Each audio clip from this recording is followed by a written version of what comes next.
You ask Tiger to solve. This deals with linear equations with one unknown. The final result is y equals 5.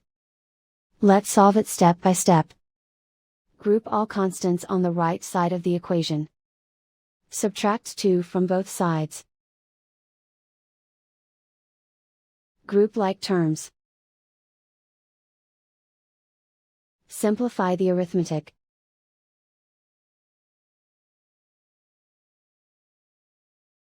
Isolate the y.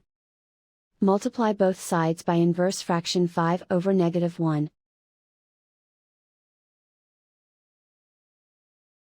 Group like terms. Multiply the coefficients. Simplify the arithmetic.